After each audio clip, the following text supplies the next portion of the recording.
கண்ணு சிங்காரி, இன்னைக்கு காட்டுக்குள்ள ஆடு மாடு ஓட்டிட்டு போக வேணாம். நேத்திக்கு ரங்கசாமி சொன்ன மாப்பிள்ளை பையன் வீட்டுல இருந்து உன்னைய பொண்ணு பார்க்க வராங்களாமா.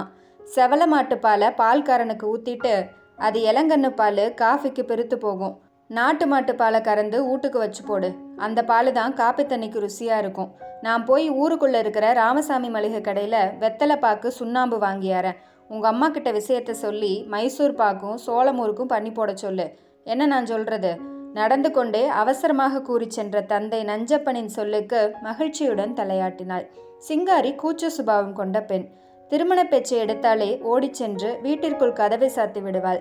4 முறை பெண் பார்க்க மாப்பிள்ளைகள் வந்தும் அவள் அவர்களை பார்க்க விரும்பாததால் அவளாக சொல்லும் வரை திருமண பேச்சை எடுக்க வேண்டாம் என அவளது பெற்றோர் முடிவு செய்திருந்தனர்.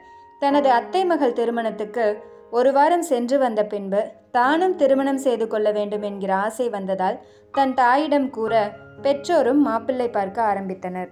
மாப்பிள்ளை நல்ல பாட்டாளி, 4 அணப்பு தண்ணி பாயுது, கரண்ட் மோட்டார் வச்ச தனி கிணறு, ஒரே பையன், சீமை ஓடு போட்டு கட்டுன ரெட்டக்கோப்பு ஊடு, உள்ள பெரிய ஆசாரம், தனியாக படுக்கிறதுக்குன்னு சௌரியம் கிடக்குது, வெளியே தானிக்காயம் போடுறதுக்கு காரைக்களம் இருக்குது, நகை நட்டு கேட்கல, பொண்ணை கட்டி கொடுத்தா போதும்னு சொல்லி போட்டாங்க.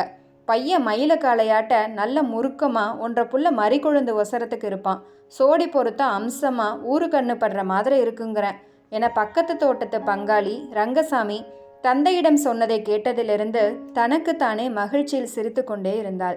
கண்ணாலமே வேண்டான்னு கதவை சாத்தினவ 1 வாரம் ஊருக்கு போயிட்டு வந்ததும் மந்திரிச்சுட்ட மாதிரி தன்னை போல இப்படி சிரிக்கிறா. முத்தி போகிறதுக்குள்ள 3 முடிச்சு போட்டுறோணும். தாய் சுந்தரியும் தனக்குத்தானே பேசிக்கொண்டாள். மா மா அம்மா, என்ன விஷயம் சொல்லு. ஐயன் ஊருக்குள்ள வெத்தலைப்பாக்கு சுண்ணாம்பு வாங்க போயிருக்குது. அதென்ன அது இதுன்னு ஆடா மாடா போயிருக்கிறாருன்னு சொல்கிறது. சரி, போயிருக்கிறாரு. வெத்தலைப்பாக்கு சுண்ணாம்பு வாங்க போயிருக்கிறாருன்னா ஏதோ நல்ல விஷயந்தான். உன்னைய பொண்ணு பார்க்க மாப்பிள்ளை வீட்டுக்காரங்க வரப்போகிறாங்க. ராத்திரி வெடிய வெடிய கவுளி ஈசானத்தில் வாயை மூடாமல் சொல்லிச்சில்ல. நட சீக்கிரமாக மைசூர் பாகவும் முறுக்கும் செஞ்சு போடுறேன். இன்னைக்கு நானே பண்ணுறேன் சொன்ன சிங்காரி ஆர்வமாக தாயின் வேலையில் தானும் பங்கெடுத்து கொண்டாள். பையனை உருமாலையை கொஞ்சம் கலட்ட சொல்றீங்களா? தலையில சொட்டக்கிட்ட இருக்குதான்னு பார்க்கணுமில்ல. சுந்தரி சொல்ல அவசரமாக துண்டை தலையிலிருந்து மாப்பிள்ளையும் எடுக்க தலைமுடியை பார்த்ததும் நம்பிக்கை வந்தது பெண் வீட்டினருக்கு. நீங்க பையனை சோதிச்ச மாதிரி நானும் பொண்ணு முடியை இழுத்து பார்த்து சோதிச்சு போடணும். நெச முடியா ஒட்டு முடியான்னு என மாப்பிள்ளையின் சகோதரி கூற ஓடி சென்று பெண்ணின் தாய் சுந்தரி தனது பெண்ணின் முடியை இழுத்து காட்ட சிரிப்பலை எழுந்தது. காஃபி நல்லா இருக்குது என மாப்பிள்ளை கூற, ஏன் மைசூர் பாகு முறுக்கு மட்டும் மாப்பிள்ளைக்கு கசக்குதாக்கு? ஏன்னா அது நான் சுட்டது. மாமியால் நல்லா வச்சுட்டா தான் காலம் பூரா நல்ல சோறு கிடைக்கும்னு ஆரும் சொல்லி கொடுக்கலையா மாப்பிள்ளை என சுந்தரி கேட்க, அதெல்லாம் தெரிஞ்சாலும் கட்டிக்கு போகிறவ ஒத்துக்காம கண்ணாலம் எப்படி நடக்குமத்த? அதான் உங்கள் மகளை பாராட்டி போட்டேன் என்றதும் மாப்பிள்ளை நல்ல விவரசாலின்னு ஒத்துக்கிறேன் என கலாய்த்தாள் சுந்தரி. மாமியாலும் மருமகனும் பேசினா போதுமா?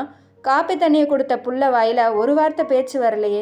ஊமையா இருந்துட்டா நாளைக்கு துணைக்கு மாமியாலவா கூப்பிட்டுக்க முடியும் என மாப்பிள்ளையின் சகோதரி கேட்க வீட்டிற்குள் அழைத்து சென்று சிங்காரியுடன் பேச வைத்ததும் மகிழ்ச்சியுடன் சகோதரி வருவதை பார்த்து தானும் மகிழ்ந்தான் மாப்பிள்ளை மணி. எல்லாம் சரி, மாப்பிள்ளைக்கு முகத்தை பார்த்து பொண்ணை பிடிச்சி போச்சு. வெத்தலை பாக்கு சுண்ணாம்பு கொண்டு வர சொல்லுங்க. மாப்பிள்ளையை பெற்றவங்க எங்களுக்கு பொண்ணை பிடிக்கணுமில்ல. மாப்பிள்ளையின் தந்தை கூறியதும் பெண் வெற்றிலை பாக்கை கொண்டு வந்து அதன் மேல் சிறிதளவு சுண்ணாம்பு வைத்தவுடன் மாப்பிள்ளையின் தந்தைக்கும் உடன் வந்தவர்களுக்கும் முகத்தில் மகிழ்ச்சி பொங்கியது. கையெடுத்தாலும் சுண்ணாம்பு கொடுக்க மாட்டா கஞ்ச பிசினாரின்னு சொல்லுவாங்க. கஞ்சத்தனம் இல்லைனாலும் பொழைக்க முடியாது. கண்டதே காட்சி கொண்டதே கோலன்னு வாழ்ந்தா வாயை கட்டி வயத்தை கட்டி வாங்கி வச்ச வயக்காட்ட விற்று முழுங்கி போடுவா வர மருமுக புள்ளன்னு தான் பொண்ணு பார்க்க போனால் வெத்தலைக்கு சுண்ணாம்பு கொடுக்கறத வச்சு குணத்தை கண்டுபிடிச்சாங்க. நானும் 4 பொண்ணை பார்த்து போட்டு தான் இங்கே வரேன். கண்ணாலமான உடனே மருமக பேரில் என்ற சொத்தை பூராத்தையும் எழுதி வைக்க போகிறேன்.